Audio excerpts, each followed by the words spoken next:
Picture this. It's 1692, and Salem, Massachusetts has officially lost its collective mind. At this point, half the town has accused the other half of witchcraft, and the accusations are flying faster than the gossip at a PTA meeting.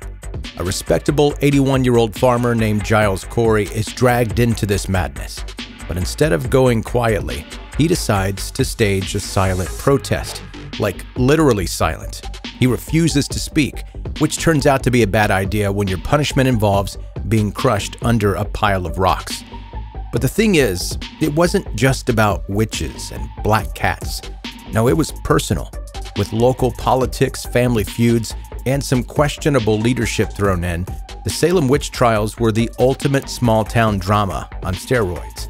And in this episode, we'll explore how a chaotic mix of religious fervor, fear, and one man's refusal to say anything at all led to one of the most disturbing moments in American history. Trust me, if you think your town has drama, Salem would have eaten it for breakfast. Listen as we dig into the twisted end of the Salem witch trials. Welcome to 10-Minute Murder.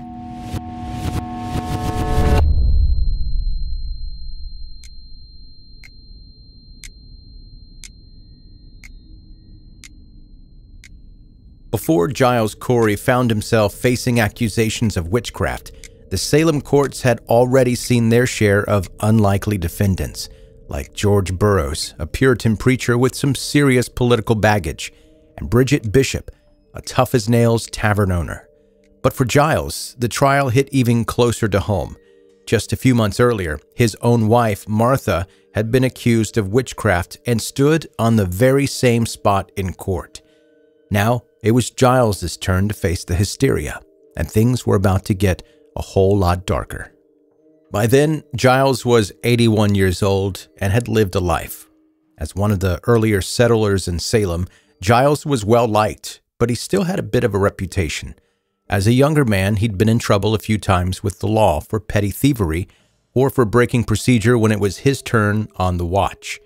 Giles had formerly been accused of, and later confessed to, falling asleep on the watch multiple times, and on one occasion, his weapon was even stolen from him while he slept. He'd also at one point abandoned his post to go and collect firewood instead. A bit of a rule breaker, but still a respected member of the community. There had only been one time in Giles' life where he found himself facing the potential ire of his community. Over a decade before the trials, Giles was in court again. Only this time he was charged with murder. Giles had beaten one of his indentured farm workers for stealing and had only allowed him to seek medical attention 10 days after. By then, it was already too late, and his servant ended up dying as a result of the injuries. Giles then faced the courts only to find himself spared from the same fate. Corporal punishment amongst indentured servants was completely legal at that historic point in time. So Giles was only found guilty of using excessive force and given a fine.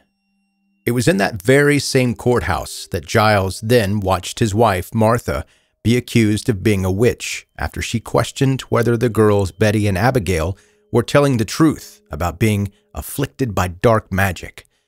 Swept up in the frenzied paranoia of the trials, Giles had first believed that his wife was a witch, until another of the accused pointed the finger at him next. In an instant, Giles realized how quickly people were being tried and found guilty of witchcraft with little to no evidence. His estate and assets were seized, and Giles was thrown into jail, awaiting a trial of his own, but he wasn't about to go quietly. Only Giles did mean to do just that in a more literal sense. When Giles was asked how he would plead, he refused to speak. This wouldn't mean much by today's standards, but in 1692, it meant that the trial could not proceed. This was Giles' silent protest, and it was his appeal to the people in the courts of Salem to end the persecution of innocent people. Faced with a dilemma and needing Giles to enter a plea before they could find him guilty of his charges, the courts then ordered that Giles be taken outside and tortured. Onlookers watched as the elderly man was escorted outside the courthouse and laid on the ground. A door was then placed over him to provide ample space to stack and balance large stones. Giles would then be asked to enter a plea, and he would refuse. More stones were added, making it impossible for him to breathe. He endured 2 days of this torture before passing away. Instead of taking a moment to question themselves, the courts then continued. In the same lot as Giles, 4 others would plead guilty, and 11 others were found guilty at trial. Over 200 people would find themselves accused at one point or another over the course of the witch hunt, 20 of which would be found guilty and were executed. Giles, as we know, died from torture, and at least 5 other people died from diseases and the appalling conditions that they were subjected to while in jail. For those who were forced to the gallows, like respectable church-going women like Rebecca Nurse and Giles' own wife, Martha Corey, they were not only killed but excommunicated from their church. For many at the time, this alone was a fate worse than death. They were denied proper Christian burials and were instead buried in shallow mass graves, although oral history claims that family members would return to these graves under the cover of darkness to rebury their loved ones' remains. The pivotal key figure Tituba, who I mentioned in the previous episode, who had only added fuel to the fire by confessing not only to being a witch, but that there were others living among them, was left to rot behind bars because her owner refused to pay her jail fee. It was years later that ownership of Tituba was sold forward at the cost of her jail fee, and she disappeared from the history books. And it is Tituba's original owner who would prove to be a highly controversial figure, although at this time of the trials, there were few others who stood above him. His name was Samuel Parris, and he was the local parish minister. Yes, not only did that place him in a highly strategic advantage when it came to deciding who among the community was a witch, but from the very beginning of the trials, Samuel Parris was able to control the narrative. Not only was it his slave who would go on to provide testimony against the other so-called witches living in Salem, but it was his very own daughter, Betty Parris, and his very own niece, Abigail Williams, who would kickstart the whole proceedings by being afflicted with witchcraft. If you're looking for one main villain in this whole story, Samuel Parris might be it. And it's maybe no surprise that men like George Burroughs, who posed a political and spiritual threat to Samuel and his position within the community, but women like Sarah Osborne and Sarah Good, who rarely attended Samuel's church services, who found themselves the victims of increasingly nefarious witch hunts. But there was also more to the story. Salem was a notoriously difficult place to live at the time, not just because it was an early settlement or because the conditions were worse off than the other settlements, but because of the people in Salem. Those living there very rarely got along with other nearby villages and communities, and they also very rarely got along with each other. At the time, there was a painfully nasty feud between 2 prominent families, the Putnams and the Porters, both of which would lose members to the witch trials that would follow. The feud was so strong that it had completely divided the community of Salem, and fights between the sides would break out daily.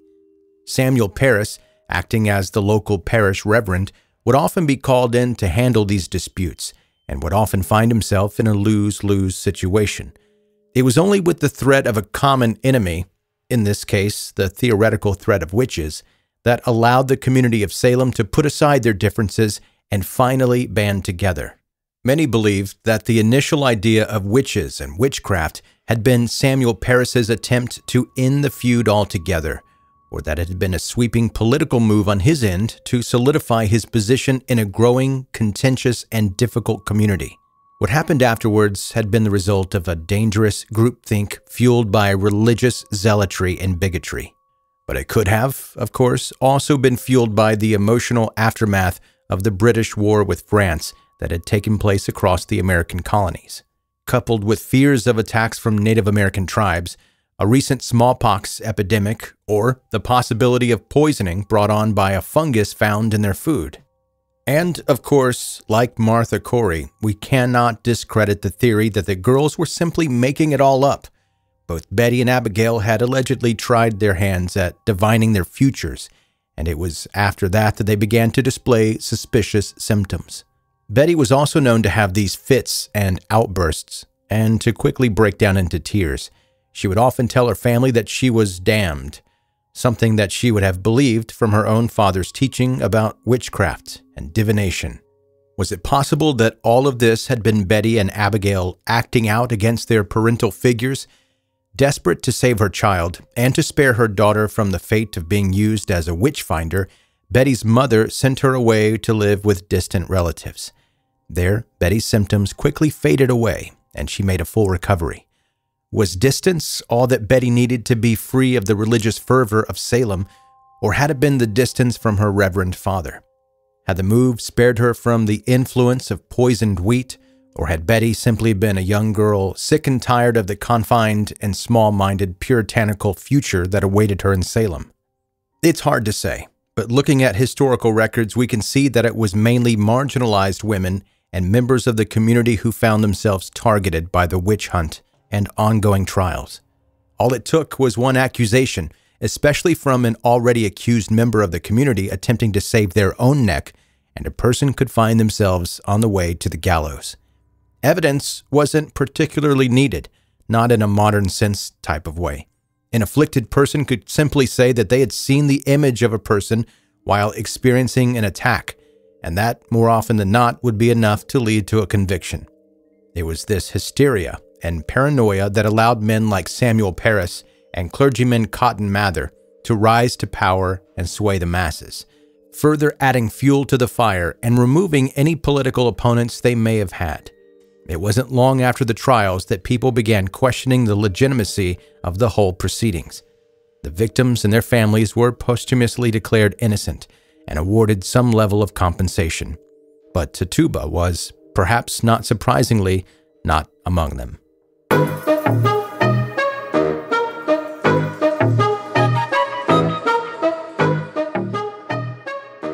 That is 10-Minute Murder for today. Brief and bingeable true crime.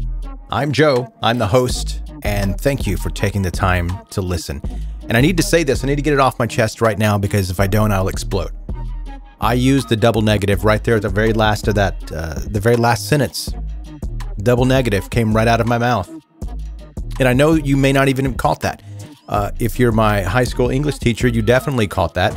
And I hope you don't go back into my records and change my grades, because I know better. I promise I know better. And I usually don't let grammar and punctuation play a big part in what I'm talking about here. I mean, I just talk. And sometimes I don't say the words right, and that's fine, I guess. But that one, I don't know why, it just jumped on me all of a sudden. I was like, oh my gosh, that's a double negative. And now it's just going to be there. It's just going to live right there. And Joe, isn't this recorded? You could go back and re-record that line. I'm not going to. That feels disingenuous. I'm just going to leave the mistake as it is. Anyway, if you're a new listener to this podcast, sorry about all of that I just did. But you can subscribe if you still want to, wherever you like to listen to podcasts. Subscribe there, and more easily, you'll be able to go back and check out the previous episodes of the podcast. And more importantly, you'll see the new episodes as soon as they come out. When you subscribe, boom, they're right there. You don't have to go find the podcast every single time. So make sure you subscribe. Also, if you want to get in touch with me, go to 10minutemurder.com. You can do that there. All right, that's it. That is your episode today, and that is the conclusion of the Salem witch trials. I feel like I've been talking about this forever. If you follow me on TikTok, you know I did a 10-part quick little series on the Salem witch trials, which included some of this information, but also a lot of information that I didn't cover here in the podcast. So if you want to go check that out, you can go find my TikTok. All right, that's it. That's your episode for today. Thank you so much for listening to 10-Minute Murder.